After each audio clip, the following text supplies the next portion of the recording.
The International Monetary Fund has cut off funding to Afghanistan following the Taliban's takeover of the country. Other aid flows to the country have also been stopped. Kabul relies heavily on foreign support, and the halting of these programs could worsen economic conditions in the country.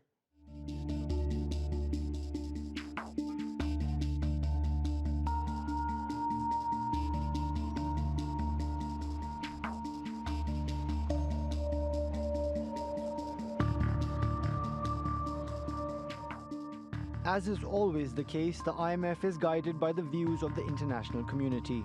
There is currently a lack of clarity within the international community regarding recognition of a government in Afghanistan, as a consequence of which the country cannot access the special drawing rights or other IMF resources.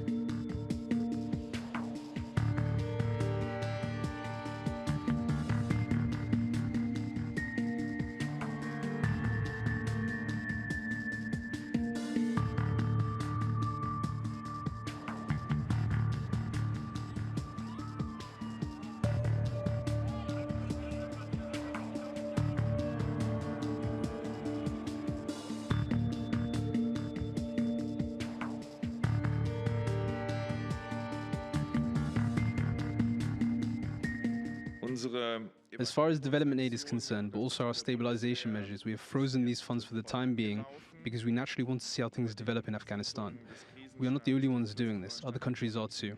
We need to check where we can provide humanitarian aid, but this does not only apply to Afghanistan. In the coming period, it will apply to all people fleeing from Afghanistan to neighboring countries.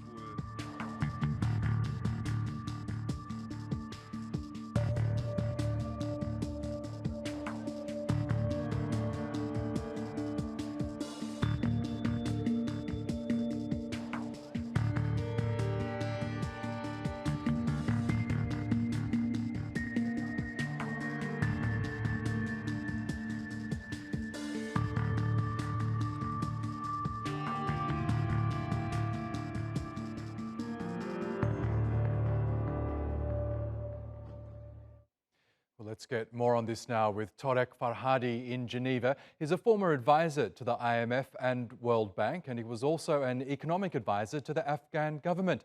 Good to have you back on the program, Torek. Now, as we saw there, the IMF was due to send about $460 million in emergency currency reserves to Afghanistan next week. All of this has obviously been put on hold after the Taliban's takeover of the country. What impact will the withholding of those funds have on the economy there? Well, Oscar, the first impact is that the civil servants will not get a salary. Obviously, the Afghan National Army will not get a salary. Those salaries were paid by US funds, special funds. That also is stopped. So essentially, anybody who was receiving any money from the state will not get a salary. Antonio Guterres, the Secretary General, in one of his declarations last week had said civil servants should receive a salary.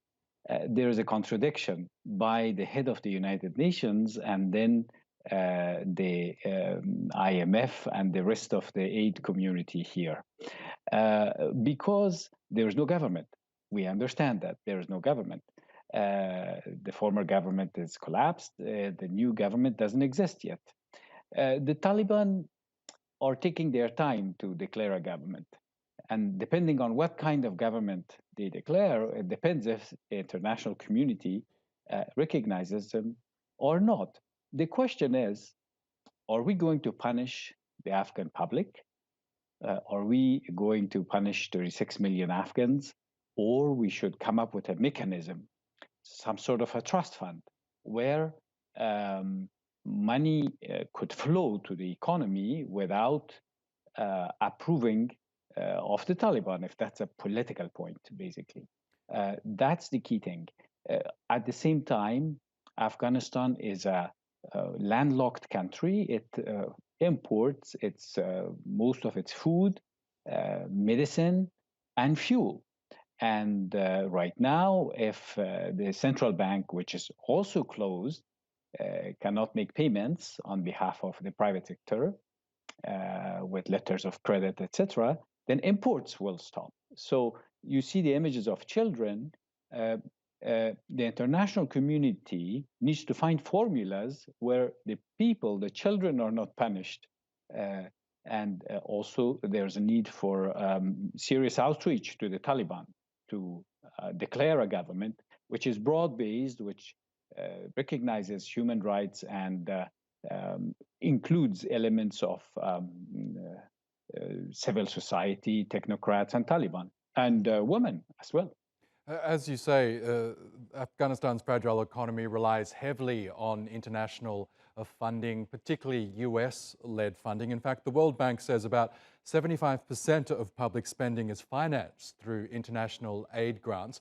Do you think that this factor and the general economic situation is putting pressure on the Taliban itself to form a government that, as you say, will be broad-based and inclusive so that the international community will approve of it and that international funding and financing lines can remain open?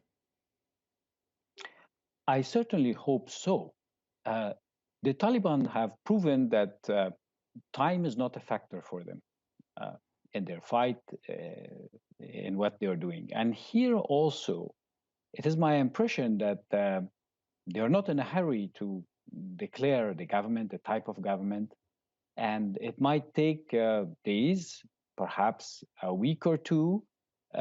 I hope not longer than that. They have done some overtures to some political leaders in Kabul, which is a good sign.